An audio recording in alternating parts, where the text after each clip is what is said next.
Imagen Perfecta presenta. Se incrementa a 37 el número de víctimas mortales por la tragedia en el Hogar Virgen de la Asunción y se incrementa también la presión para deducir responsabilidades. Ese es el tema de la noche. Participe con la etiqueta SF Culpables. A continuación, la nota.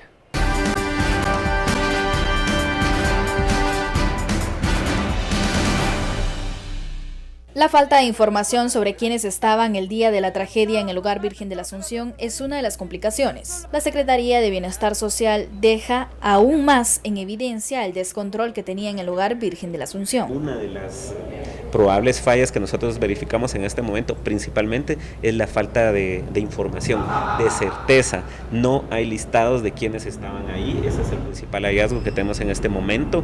No sabemos quiénes realmente estaban ahí, a quiénes se está trasladando a cada lugar, y esto ha llevado a que un juez esté presentando en este momento recursos de exhibición personal en cada uno de los hogares a donde ya han sido trasladados. Diferentes instituciones cotejan los datos y ayudan para ubicar a las adolescentes víctimas en el hogar del Estado. Entre otras figuran UNICEF, ONU y Refugio de la Niñez. Paredes y Dubón coincidieron que el encierro era una práctica común en el hogar, algo que evidencia la muerte de una adolescente de 14 años ocurrida en el Hogar Virgen de la Asunción. Para el 17 de octubre ya habían encerradas 10 niñas en ese espacio, entre ellas la víctima que tenía capacidades especiales. El encierro las últimas veces había sido ordenado por quien dirigía el hogar, explicó el entrevistado. En el caso anterior las órdenes habían provenido de la directora del hogar seguro, y consideramos nosotros que la orden pudo haber provenido del mismo director del centro. Mientras tanto, el gran ausente hasta el momento es la Secretaría de Bienestar Social. Por ello, el Refugio de la Niñez interpuso una exhibición personal que fue otorgada para que la institución a cargo del presidente brinde información a los padres que aún buscan a sus hijos. LG OLED TV, colores perfectos, imagen perfecta, presentó. Bienvenidos a Sin Filtro, noche de viernes. Terminamos esta semana profundizando, haciendo el recuento de las víctimas mortales, 37 hasta este momento, 37 niñas que fallecieron por la tragedia en el Hogar Virgen de la Asunción, y se incrementa la presión para dar con los responsables, quién encerró a las niñas, quién no actuó como debía en su momento y si hubo negligencia por parte de las autoridades. De eso hablaremos esta noche, la etiqueta SF Culpables. Damos la bienvenida a nuestros analistas. Hoy nos acompaña Fernando Espina y Estuardo Zapeta. Muy buenas noches. Buenas noches. Hola, buenas noches. Comencemos con ya la parte, ahora que se conocen más detalles, que se sabe que en el espacio del Hogar Virgen de la Asunción no habían menores en conflicto con la ley. Según las declaraciones de los magistrados de la Corte Suprema de Justicia, se van conociendo más detalles. ¿Es posible dar con los responsables de esta tragedia, Estuardo? Yo creo que sí es posible. O sea, pues ha sido posible encontrar a responsables de otras, voy a usar la palabra que utilizó la PDH, de otras masacres. ¿Y por qué no sería posible en este caso? Y creo que si no se puede en Guatemala, creo que habrá que pedir ayuda, pero entre más tiempo va pasando, estamos más distantes de lo que sucedió. Y esa distancia entre lo que sucedió y la investigación puede afectar no solo la escena del crimen, las pruebas, los testimonios y además el movimiento de niños que hay en todos lados, hacia todos lados. Y es un movimiento errático porque nosotros mismos hemos informado aquí en Guatevisión que, por ejemplo, la PGN, la oficina de PGN de Huehuetenango, pues hasta que se le fue a preguntar, se enteró que había movimiento de niños a un hogar a Huehuetenango. Igual en otros departamentos hacia donde se han llevado niños que estaban aquí, porque básicamente este hogar ha sido clausurado. Entonces tienen que sacar a todos los niños a diferentes lugares, tengan capacidad o no tengan capacidad, haya recursos, no haya recursos, haya espacio, no haya espacio, es una orden, los van a llevar a este lugar, pero el caso más serio era Huehuetenango, que la PGN no sabía ni quiénes llegaban, ni cómo llegaban, ni en qué circunstancias llegaban, no había nada, no hay nada de información en PGN Huehuetenango. Y hay que preguntar PGN Zacapa, PGN Chimaltenango, hay que preguntar todas las PGNs en donde se ha movido niñez, sobre todo aquí en la capital. Pero yo creo que regresando a la pregunta de si es posible, sí es posible. Y para esto se requiere, por supuesto, la ayuda de criminólogos, criminalistas, ¿verdad? Que puedan examinar no solamente sino todo lo que sucedió. Yo estaba examinando el acta que hicieron los monitores antes, y ellos acusan a los menores, y voy a leer lo que ellos mismos pusieron. Dice que golpearon a gente inocente, se drogaron y mantuvieron relaciones sexuales entre ellos, y el reingreso puso en riesgo al resto de la población que decidió no participar en estos eventos. Se están refiriendo a los eventos a la noche anterior, cuando hubieron 60 y pico niños. Solo les hago mención de esta acta porque aquí están todos, 11:30 por la noche del 7 de esta semana, 7 de marzo de esta semana, reunidos en el área administrativa haciendo esta acta. Estos son los monitores y firman todos. Entonces, aquí hay mucha evidencia. Monitores pero a los cuales también se les señala de abusos. Correcto. Por parte de los menores. Correcto. Entonces, aquí tenemos que buscar a los expertos, ¿verdad? Que nos digan qué realmente pasó. Que posiblemente no nos puede decir qué realmente pasó, porque estos son indicios que se van buscando, pruebas que se van uniendo, y de ahí nacen las hipótesis, y las hipótesis las hace el MP. Básicamente el MP es el que construye la hipótesis con base en la investigación y a los indicios que encuentra. Y entonces eso, más lo que ha dicho, más los reportes de INASIF, más los testimonios de las personas, más cuando se comienza reportes. a armar este rompecabezas desde el primer día que ha venido información, otra que sale a luz nuevamente, actas, salen memoriales que no se tomaron en cuenta en su momento, sale el tema de que las encerraron bajo llave. Se puede dar con estos responsables. Es lo que la ciudadanía en este momento clama y pide, porque no quiere 3 días de luto, quiere saber quiénes son los responsables de esto que la PDH ha denominado y calificado una masacre. Fernando. Sí, definitivamente, Ben, yo quiero empezar por solidarizarme con las familias, solidarizarme con el pueblo de Guatemala también por esta tragedia, ¿verdad? Es una tragedia. En Guatemala estamos acostumbrados a ver las muertes como ver llover, y eso no puede ser más, y mucho menos muertes de niñas.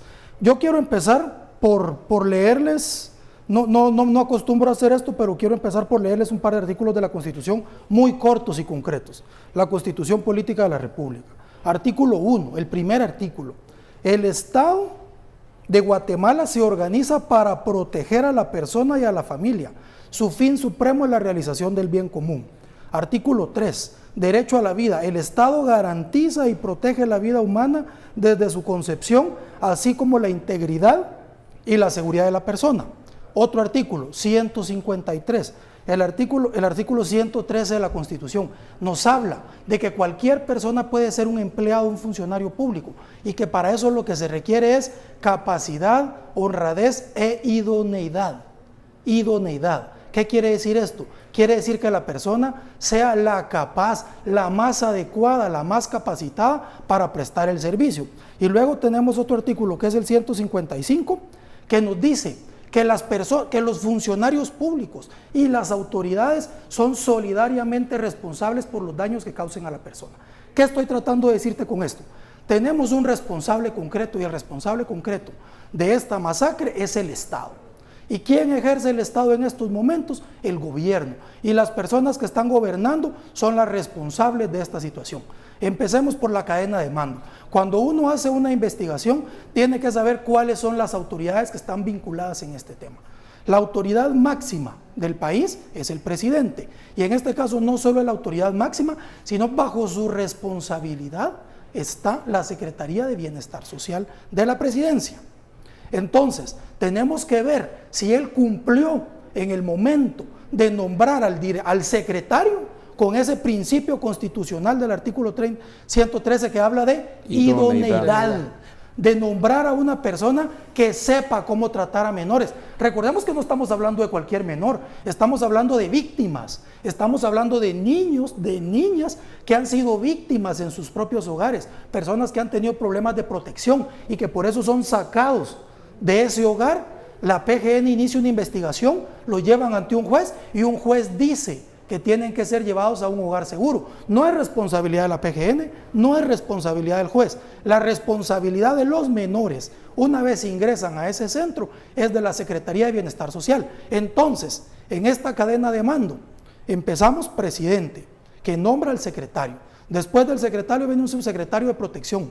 Después del subsecretario de protección, el director del centro. Y luego los monitores, las personas que esa noche posiblemente pusieron ese candado. A estos niños son tratados como presos, son tratados como lacras. Entonces no los tratan bien, sino que más bien los vuelven a ser víctimas después de lo que han En una sufrido. entrevista a un medio internacional, específicamente a CNN, el presidente Jimmy Morales pues da a conocer que acepta la renuncia de Carlos Rodas, secretario de Bienestar Social de la presidencia.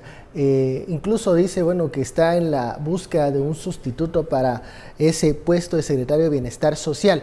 ¿Se resuelven las interrogantes, las responsabilidades políticas con la renuncia, que es diferente a la destitución, hay que aclarar? Sí, no. La renuncia de Carlos Rodas, No, pero ni por asomo. Y yo creo que eso cualquier ciudadano, digamos que tenga una empresa o en su casa, con el hecho que, por ejemplo, renuncie un trabajador, no quiere decir que no haya cometido errores, que no haya robado o que no haya violentado las normas de la empresa, pues. O sea, las normas establecidas. La renuncia no es,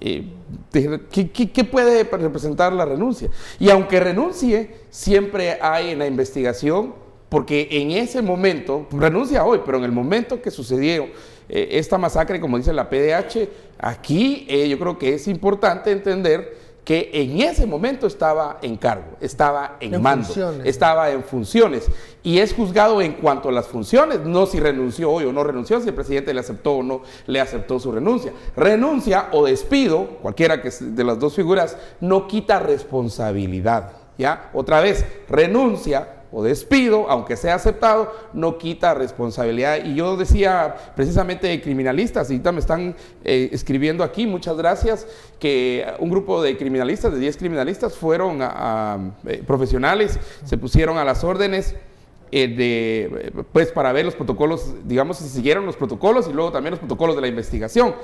Y no los aceptaron, o sea, no los recibieron. Razones tendrá el INACI, razones tendrá también el Ministerio Público, ¿verdad? Y el Ministerio Público tiene su propia gente. Pero en estos casos y en otros casos, digamos, no de esta magnitud, pero en casos menores, se ha pedido al embajador Quiñones, al embajador Todd Robinson, que se preste alguna ayuda. De hecho, el miércoles hablábamos aquí de qué posibilidades habría aún, y lo decían los tuiteros, de tener, por ejemplo, ayuda de FBI. ¿Qué habría de extraño ahí? O tener otros, no sé, en otros países que apoyen en este caso, por ejemplo, que tengan, digamos, mucho más Yo creo que no fuerza. es necesario llegar tan lejos. Como les digo, las cadenas de mando están claras y coincido completamente con Estuardo. No podemos pensar que porque en Guatemala pareciera ser que los políticos piensan que con renunciar se acabó todo. Cualquier persona que ha ejercido una función pública tiene 20 años de responsabilidad a partir del momento de haber dejado el cargo. Eso quiere decir que puede ser investigado por todo lo que haya logrado sobre su cargo 20 años después. Y las responsabilidades son de 3 tipos. Primero, la responsabilidad administrativa. Correcto. Que esta es el nombramiento de personas, que esta es la compra de insumos, que esta es las negociaciones que puedan haber hecho. Luego tenemos la responsabilidad civil. Alguien tiene que indemnizar a esas familias. Alguien tiene que pagarle a esas familias por las personas que fallecieron o los que están ahora hospitalizados. Y luego la responsabilidad penal. La cadena de mando está clara. Y aquí hay una teoría que se llama la teoría de la responsabilidad mediata, que quiere decir, yo, al nombrar a una persona a un cargo, soy responsable de lo que él haga, porque yo soy el que tengo que velar que él sea idóneo. Para ponerles un ejemplo, comparar una situación, en el momento que Otto Pérez Molina nombró a las personas que nombró en el ICS y que éstas iban con la intención de perjudicar a las personas enfermos renales, ahí hay una autoría mediata, porque Otto Pérez Molina lo que estaba pensando era desfalcar el ICS a través de esos contratos, así que se podría pensar una buena investigación que esas personas fueron asesinadas de esa forma. A mí me sigue llamando la atención una cosa, el hecho de que el presidente Jimmy Morales espera a que el señor Rodas presente su renuncia, en ningún momento lo destituye. La destitución trae un mensaje que nos dice: usted no está haciendo bien el trabajo, usted no cumplió con los protocolos necesarios. Es un mensaje político. Claro, pero es diferente cuando dice el funcionario: yo renuncio. Si usted quiere renunciar o no quiere renunciar, aquí voy a estar esperando para ver a qué horas presenta su renuncia. Sí. Eso es diferente. No quiso reconocer que pudo haber existido alguna negligencia de parte de las personas que él nombró. Es que recordemos que Evo Morales, ¿a quién nombró? A sus amigos. Bueno, hay que reconocer no políticamente tiene personas con cuando carrera. se equivoca al nombrar a sus amiguetes como encargados de bienestar social. Por eso no lo va a reconocer. La pregunta ayer en la conferencia de prensa era precisamente acerca de la subsecretaria Anaí Keller, porque en la idoneidad que decías, ahí iba y se infiere de la pregunta es: ¿ella es o no es la persona idónea para ese puesto, para esa responsabilidad? Bueno, vamos a la primera pausa de la noche. Al regreso haremos un contacto telefónico con el magistrado Rafael Ranulfo Rojas, que también tiene algo que decir respecto a este caso, luego de que, de la presidencia han dicho que parte de la responsabilidad es el accionar del organismo judicial. Volvemos luego del corte.